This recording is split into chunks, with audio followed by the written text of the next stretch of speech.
Walker Parks is training at the guard position. Number 64, guys. Number 64 in your program. Number 1 in your heart. Walker Parks from Lexington, Kentucky, a junior, ESPN freshman All-American as a reserve in 2020, earned the right to start at right tackle, entering his sophomore year in 2021, enters 2022 having played over 1,600 career snaps, 23 games, and 13 starts. In 2021, he was one of only 4 offensive or defensive players to start all 13 games for Clemson.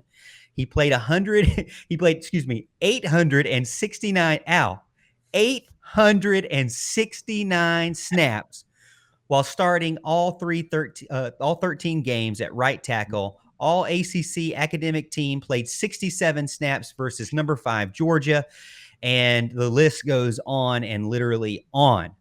All right, so Al, starting from there, I mean, we just 2 weeks ago we were talking about Walker Parks being that guy you could count on at right tackle, and Jordan McFadden being that guy you could count on at left tackle.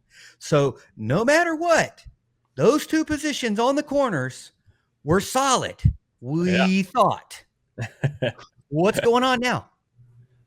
Well, I got to tell you, there's a couple schools of thought on this. And, I heard some talk about it on the radio today, and I like the move. I think what it shows is a confidence in Blake Miller and what he's been able to achieve in his short time there. Now, who knows whether that'll be the starting lineup they go with or not, but I got to tell you, it's really interesting to move Parks inside, where most people think that's where he projects at the NFL, is inside at guard. So, I think it's awesome. I think it's one of those things where they're trying to find the best 5. That's kind of something we talk about a good bit. Yeah, you would like to have certain people in certain areas, but if you get your best 5 offensive linemen on the field, that's a great thing. I talked a lot about Jordan McFadden and Walker Parks about being the tackles and having those positions solidified. But if they move in at guard and the guys are able to handle it, I would imagine Tate would be your left tackle and Miller would probably be your right tackle. If that happens, I think that's going to be a monumental boost for the run game, the Shipleys, the Paces, and the Moffas of the world. If we're able to handle that, I think the offensive line really becomes a non-issue if you can make sure Miller's ready to rock and roll come time the season starts. But I'm loving that they're experimenting with this, and I hope it works out for the best, without a doubt. Here's a quote from Parks. "I'm not opposed to anything. I'll play right or left, tackle or guard, center. I'll play wherever they need me. The coaches brought it up, so I said, yeah, I'm game. So just cross-training a little bit in case something happens, or I might go out there first. We'll see who that best 5 is." Clemson Insider made a note, said, when right guard spot has become vacant, the start of the spring for Will Putnam, Will Putnam slid over to center. Brian Tucker was taken over at right guard. Mitchell Mays was kind of spelling him there. But they also mentioned that, as Alan said, when Parks is in that right guard position, the true freshman Blake Miller is stepping in to get reps in right guard. Now, Blake Miller, 6'6", 350-pound freshman, Strongville, Ohio, physically imposing offensive lineman, followed in the lineage of Jackson Carman and Matt Bockhorst as another highly touted offensive lineman from Ohio to come down to Clemson. Everybody from Ohio comes down to Clemson. Houston, are you surprised that you've got a true freshman at right tackle now? I'll be honest. I feel like a lot of people wanted to downplay the last class that came into Clemson, but I feel like there's a lot of names that are springing up as people are going through this camp, and Blake Miller is one of them. Everyone has been like, this dude is it. I've heard some comparisons to the last true freshman that I can recollect starting, and that was Mitch Hyatt. There's a lot of comparisons to him, even though he's on the other side of the field. And even Colin Sadler's been getting a lot of praise, too, on the offensive line. I just think he's got to do a little bit of growing into the role. But it wouldn't surprise me. There are some people that are specimen on the offensive line. I went back and watched this film, and he absolutely projects as that. And look, if he's a part of the best 5, not opposed to it.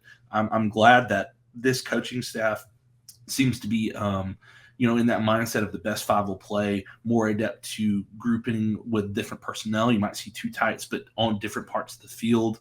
Everything's kind of up for grabs for what is the most successful way to win games this year. And this team is talented enough to do that. I like the way they're moving. I also want to point out, as a fan base, we should appreciate the fact that we're talking about a highly touted freshman and moving in two very good tackles into guards versus kind of having to hold our breath if there's a tight end moving to tackle or something like that. Not saying that's not a bad thing. Eric McLean did that. Great. But there's been others that you're just like, or what are we going to do this year? Well, let's get in on the chat. You got Christopher Terry over on YouTube says, was it not reported that Miller has been a stud since coming to Clemson? I'm going to look at some of his accolades here. You look at, let's see, first team all Ohio Division I, first team all region, first team all district in 2020, 2022, or 2021, Greater Cleveland Conference all academic, 4-year starter at left tackle, dating from fourth game as a freshman to all the way to through his senior year, never missed a game, did not miss a single play in 2021, started both ways as a senior at nose tackle on defense, was a national top 1 or 250 player. Rivals had him at 122 overall, 13th the best among offensive tackles.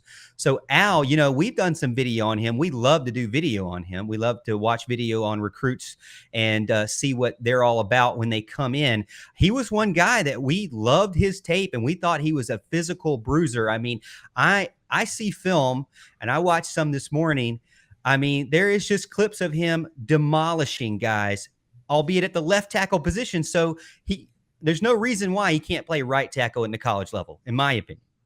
No, absolutely not. I would say the left tackle is the more difficult of the two spots anyways. And some guys feel more comfortable on the left, some guys feel more comfortable on the right. And there's nothing wrong with moving them around. They've got the versatility to do that. I don't think that's an issue. I love getting the Ohio linemen, the linemen from out in that area. They produce some big boys and some good ones. So I'm hoping Blake Miller is just another one of those. Tyson gets in, says, I really like Tate at offensive tackle, but I understand why they're keeping McFadden there for now. Houston, what do you think about that? Because when I read that, I say, really, the next man in line for McFadden, shouldn't it be Tristan Lee? Well, I mean, it just depends. I mean, Tristan Lee, I haven't heard anything negative from camp. And Al, you can correct me if I'm wrong. I feel like there's been pretty positive reports from Lee. Mm-hmm. But I also just feel like Mays has kind of been that guy that they've been wanting to get on the field more. So it's more of a natural fit to move McFadden into guard. I mean, that's how he started out. Mm-hmm. He's one of those guys that you feel comfortable putting at multiple positions. So why not put him back in the position where he's most comfortable at? If you've got a guy that you can put at left tackle with Mays and he's a stud and let him play out there, let him. I think the main thing that people are forgetting is there's actually a little bit more depth this year. Although they've got to work out some kinks, mm-hmm. It's not, it's not as dire a situation starting out the year as it was last year. At least, knock on wood, we keep it that way, or the good Lord keeps it that way. Yeah. Well, I agree. I think they've getting healthy. That's the first thing. That's the most important. And Richard gets in over on Facebook and says, does DJ have the protection he needs to be successful? Will DJ make it through the season? I know he's really talking more about DJ, but I want to take it on the protection side of the question. I do feel like that this year should be a massive improvement from last year. We talked about Tate specifically having to figure things out. He was really originally supposed to be he really wasn't supposed to be there because Bockhorst was supposed to be there. Bockhorst got moved because of necessity, right, to center, and then Bockhorst got hurt. So Tate was really supposed to be kind of sandwiched in two very veteran guys, and that didn't work out. That didn't happen because of injury.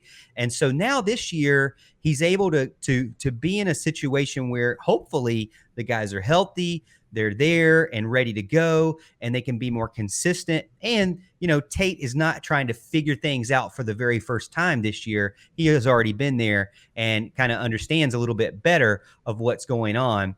Clemson Tiger 300 gets in over on YouTube and says, I'd like to see Pennington step up at guard. We've talked about this Dietrich Pennington being 360 pounds. I did a video that just blew up. I couldn't believe people were so adamant about, 360 is not a big deal for a guy that massive, because there were a lot of people on Twitter, and Houston tells me all the time, be careful with Twitter. Don't get as agitated with people on Twitter, because half of them are bots and the other half, well, you don't want to know what they do at home, but they're anonymous for a reason.